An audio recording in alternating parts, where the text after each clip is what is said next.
Ayali serial நாளைக்கான எபிசோட்ல என்ன நடக்க போகுதுன்னு ரொம்ப சூப்பரான ஒரு ப்ரோமோ ரிவ்யூ பார்க்கலாம் வாங்க. என்னோட ரிவ்யூ பிடிச்சிருந்தால் லைக் பண்ணுங்க. செடியன் ரித்திகாக்காக ஒரு கிஃப்ட்டை வாங்கிட்டு வந்து கொடுத்துட்டு திரும்ப போறாரு. அப்போ ரித்திகா என்ன பண்றாங்கன்னா இந்திராணி இன்சல்ட் பண்ணணும், ரித்திகாவோட ஃப்ரெண்டுக்கு கான்ட்ராக்டை கொடுக்க சொல்லி கேட்டும் இந்திராணி கொடுக்க மாட்டேன்னு சொல்லியிருப்பாங்க. இதனால இந்திராணி இன்சல்ட் பண்ணணும் அப்படின்றதுக்காக செடியனை அங்கிருந்து போக விடாம அங்கேயே இருக்க சொல்லி அவர் முன்னாடியே அவர் கொடுத்த கிஃப்ட்டை வந்து ஓப்பன் பண்ணி பார்க்குறாங்க. ஒரு சாரீ தான் கிஃப்ட் கொடுத்துருப்பாரு. அந்த சாரியை பார்த்ததுமே ரித்திகா வந்து கேட்குறாங்க, ஆமா இந்த சாரியோட ரேட் என்ன இருக்கும்? ஒரு 500 ரூபாய் இருக்குமா, ஒரு 1000 ரூபாய் இருக்குமா? இந்த சாரியை எந்த கடையில் எடுத்தீங்க?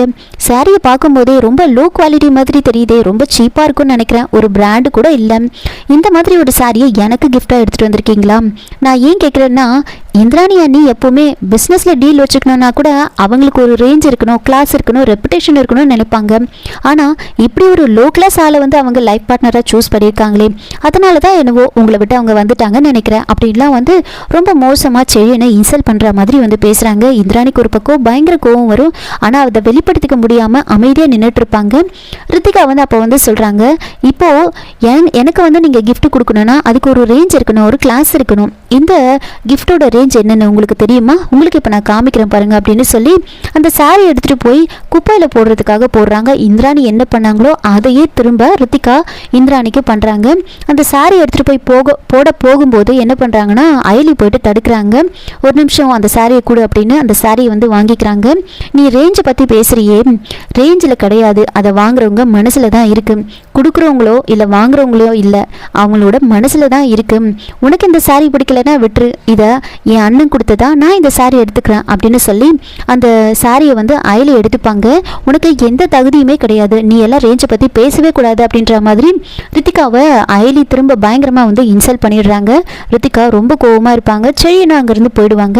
இன்னொரு பக்கம் பாவை வந்து சாப்பிடாம ரொம்ப சோகமாக இருப்பாங்க. அவங்க அப்பாவையே நினச்சிக்கிட்டு அப்போ அயலி சமாதானப்படுத்தி பாவைக்கு வந்து சாப்பாடு ஊட்டி விடுறாங்க. இந்திராணி இதை பார்த்ததுமே அயலிக்கு தேங்க்ஸ் சொல்கிறாங்க. அப்போது அயலி வந்து சொல்கிறாங்க, பாவைக்கு அவங்க அப்பானா ரொம்ப பிடிச்சிருக்கு, அவங்க அப்பா மேலே உயிரியே வச்சிருக்கா, நீங்கள் 2 பேரும் ஏன் பிரிஞ்சிருக்கீங்கன்னு எனக்கு தெரியல, அவளோட நல்லதுக்காக நீங்கள் யோசித்து பார்க்கணும் அப்படின்னு சொல்லும்போது அப்போ இந்திராணி வந்து சொல்கிறாங்க, இங்கே பாரு அயலி, இந்த விஷயத்தை பற்றிலாம் பேசாத அப்படின்னு சொல்கிறாங்க. அப்போ அயலி வந்துட்டு உண்மையாகவே உங்களுக்கு அண்ணன் மேலே அன்பு இருக்குது, எனக்கு அது நல்லாவே புரியுது அப்படின்னு சொல்ல, ஆமாம் நான் வந்து என்னை விட நான் அவரை அதிகமாக நேசித்தேன், ஆனால் அவரால் நான் நிறைய அனுபவிச்சுட்டேன், நிறைய வலியை தாங்கிக்கிட்டு இருக்கேன், இதுக்கு மேலேயும் அவரும் நானும் ஒன்றா சேர முடியாது, அவர் தூரமாக இருக்கிறது தான் நல்லது. என் குழந்தைக்கு நான் இருக்கேன், அவளுக்கு நான் இருக்கேன், என் குடும்பம் இருக்குது, அதுவே போதும், வேறு எதுவும் வேண்டாம், இதுக்கு மேலே இதை பற்றி பேச வேண்டாம் அப்படின்னு வந்து இந்திராணி வந்து சொல்லிடுறாங்க. இன்னொரு பக்கம் பூரணி என்ன பண்ணுறாங்கன்னா வந்துட்டு அவங்க கிட்ட வம்பு பண்ண ஒரு பையனை வந்து ஒரு பேட்டால் போட்டு அடிச்சிடுவாங்க. அவங்களும் இறந்து போயிடுவாங்க.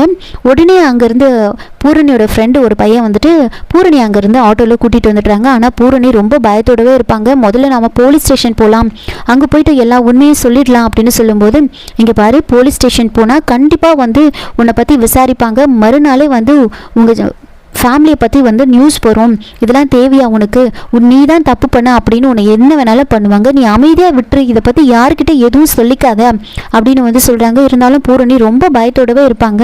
அவங்க ஃப்ரெண்டு வந்துட்டு நான் சொல்கிறத கேளு, அதெல்லாம் யாருக்கிட்டையும் எங்கேயும் சொல்ல வேண்டாம், அமைதியாக இந்த கதையை அப்படியே விட்டுரு அப்படின்னு வந்து சொல்கிறாங்க. பூரணி வந்து அங்கேருந்து நேராக வீட்டுக்குள்ளே வராங்க. பர்த்டே செலிப்ரேஷன்லாம் போயிட்டுருக்கோம். அப்போ வந்து பூரணி ஒரு மாதிரி இருக்கிறத அயலி வந்து பார்க்குறாங்க. என்ன பூரணி எங்கே போயிட்டா அப்படின்னு கேட்கும்போது, இல்லை ஃப்ரெண்டு வந்து வெளிநாட்டுக்கு போறா, அவளை பார்க்கறதுக்காக போனேன் அப்படி இப்படின்னு சொல்றாங்க.